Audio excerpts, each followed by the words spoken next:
63 ரூபாய். ஆமா, வெறும் 63 ரூபாய் பல வருஷம் நட்பு பிரிக்க முடியுமா? ஒருவேளை முடியாதுன்னு நீங்க நினைக்கலாம். ஆனா இந்தியா நேபாள எல்லையில இதுதான் நடந்துட்டு இருக்கு. வாங்க இத பத்தி முழுசா பார்க்கலாம். கேட்கறதுக்கே ஆச்சரியமா இருக்குல்ல. ஆனா இந்த சின்ன தொகை தான் இந்தியாவுக்கும் நேபாளத்துக்கும் நடுவுல பல வருஷமா இருந்த நட்புக்குள்ள ஒரு பெரிய விரிசலை உண்டாக்குது. நாம ஏதோ கற்பனையா பேசிட்டு இல்ல. அங்க இருக்கிற ஆயிரக்கணக்கான மக்களுக்கு இதுதான் தினம் தினம் நடக்கிற ஒரு நிஜம். சொல்லப்போனா ஒரு போர் மாதிரி சூழல் அங்க நிலவிட்டிருக்கு. சரி, இந்த முழு பிரச்சனையும் புரிஞ்சுக்க நம்ம சில விஷயங்களை பார்க்கலாம். முதல்ல இந்த 63 ரூபாய் பிரச்சனைனா என்ன? அப்புறம் இந்த பார்டரோட ஸ்பெஷாலிட்டி என்ன? திடீர்னு ஏன் இவ்ளோ கெடுபிடி? இதனால என்ன விளைவுகள் வந்திருக்கு?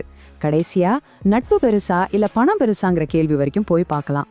சரி, முதல்ல இந்த 63 ரூபாய் பிரச்சனைக்குள்ள போலாம். ஒரு புது ரோல், ஆனா ஒரு பழமையான நட்பு. இது எப்படி ஒண்ணுக்கு ஒண்ணு முட்டிக்குதுன்னு பாப்போம். அதாவது ரூல் ரொம்ப சிம்பிள். இந்தியாலேருந்து நேபாளத்துக்கு 100 நேபாளி ரூபாய் மதிப்புக்கு மேல எந்த பொருளை கொண்டு போனாலும் அதுக்கு சுங்க வரி கட்டணும். நம்ம ஊர் கணக்குப்படி 100 நேபாளி ரூபாய்னா வெறும் 63 ரூபாய் தான். யோசிச்சு பாருங்க, ஒரு பால் பாக்கெட்டோ இல்ல 2 பிஸ்கட் பாக்கெட்டோ கொண்டு போனா கூட அதோட விலை 63 ரூபாயை தாண்டுச்சுன்னா பார்டர்ல வரி கட்டியாகணும். இதுதான் பிரச்சனையோட ஆரம்பம். இது வெறும் வியாபார சம்பந்தப்பட்ட விஷயம் அல்ல. அங்க இருக்கிற லட்சக்கணக்கான மக்களோட வாழ்வாதார பிரச்சனை. இதனால தான் சாதாரண மக்கள் கோவப்பட்டு பார்டர்ல பெரிய போராட்டமெல்லாம் நடக்குது. சில சமயம் தடியடி வரைக்கும் கூட போகுது. சரி, ஒரு சின்ன ரூல் ஏன் இவ்ளோ பெரிய தாக்கத்தை உண்டாக்குது? அதை புரிஞ்சுக்க நாம இந்த பார்டரோட சரித்திரத்தை கொஞ்சம் பார்க்கணும். இது மத்த பார்டர் மாதிரி இல்ல. இந்த உறவுக்கு ஒரு அழகான பேர் இருக்கு. ரோட்டி பேட்டி உறவு. ரோட்டினா உணவு, பேட்டினா பெண். அதாவது 2 நாட்டு மக்களும் சாப்பாட்லயும் கல்யாணம் பண்ணி சம்பந்தம் வைக்கிறதுலயும் ஒன்னோட ஒண்ணு பின்னி பிணைஞ்சிருக்காங்க. இது வெறும் கோடு போட்ட எல்லை கிடையாது. இது ஒரு குடும்ப உறவு மாதிரி. யோசிச்சு பாருங்க, 1950ல போட்ட ஒப்பந்தப்படி கிட்டத்தட்ட 75 வருஷமா இந்த பார்டர் திறந்தே இருந்துச்சு. பாஸ்போர்ட், விசா எதுவும் இல்லாம மக்கள் சகஜமா போயிட்டு வந்துட்டு இருந்தாங்க. ஆனா இப்போ திடீர்னு செக் போஸ்ட், சந்தேகம், சண்டேன்னு எல்லாமே மாறி போச்சு. அப்பவும் இப்பவும் பாருங்க, முன்னாடி இருந்த சுதந்திரமான பயணம் இப்ப செக் போஸ்ட், சோதனையா மாறிடுச்சு. பொருளாதார ஒற்றுமை போய் பொருளாதார சீர்குலைவு வந்திருக்கு.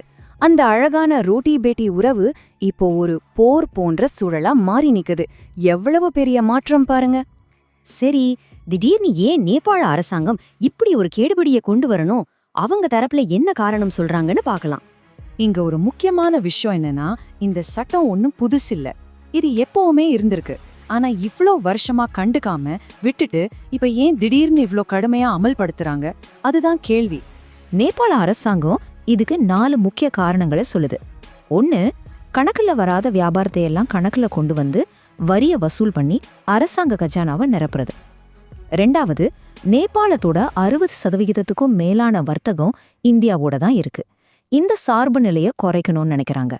3வது, மலிவா கிடைக்கிற இந்திய பொருட்களால தங்களோட உள்ளூர் வியாபாரிகள் பாதிக்கப்படாம பாத்துக்கணும். கடைசியா, இந்த ஓபன் பார்டரை வச்சு நடக்கிற பெரிய பெரிய கடத்தல் கும்பல்களை ஒடுக்கணும். இதுதான் அவங்களோட நோக்கங்கள். சரி, அரசாங்கத்தோட நோக்கம் நல்லதா கூட இருக்கலாம். ஆனா இதனால ஏற்படுற விளைவுகள் என்ன?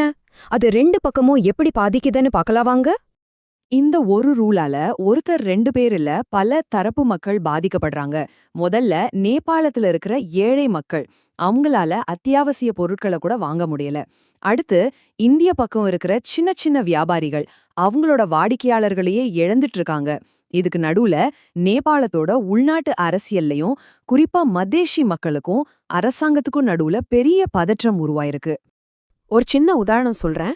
ஒரு நாளைக்கு 500 ரூபாய் சம்பாதிக்கிற ஒரு கூலி தொழிலாளி தன் குழந்தைக்கு பால் பாக்கெட் வாங்கினா கூட அதுக்கு வரி கட்டணுமா இல்ல பாலைய வாங்காமலே விட்டுடலாமான்னு யோசிக்க வேண்டிய நிலைக்கு தள்ளப்படுறாரு. இதுதான் இந்த கொள்கையோட நிஜமான தாக்கம். இப்போ நாம இந்த விவாதத்தோட கடைசி கட்டத்துக்கு வந்துட்டோம். இது நட்புக்கும் நிதிக்கும் நடுவுல நடக்கிற ஒரு பெரிய போராட்டத்தை பத்தினது. எந்த ஒரு பொருளாதார கொள்கைக்கும் ஒரு விலை இருக்கும். ஆனா அந்த உண்மையான விலைய யாரு கொடுக்கறா? அரசாங்கமா இல்ல சாதாரண மக்களா? இதுதான் இங்க நம்ம கேட்க வேண்டிய கேள்வி. அவங்களோட நோக்கம் பொருளாதார சுதந்திரமா இருக்கலாம். ஆனா அதோட விளைவு என்ன? தினசரி கஷ்டங்கள், அப்புறம் ரத்த சம்பந்தமா வளர்ந்த ஒரு உறவுல ஏற்படுற விரிசல். இதுதான் நிஜம். கடைசியா இந்த 63 ரூபாய் ஒரு பெரிய கேள்வியை நம்ம முன்னாடி வைக்குது. வரிய விட நட்பு உண்மையிலே மதிப்பு மிக்கதா? இந்த கேள்விக்கான பதில்ல தான் இந்தியா நேபாள உறவோட எதிர்காலமே அடங்கியிருக்கு. இத பத்தி நீங்க என்ன நினைக்கிறீங்க?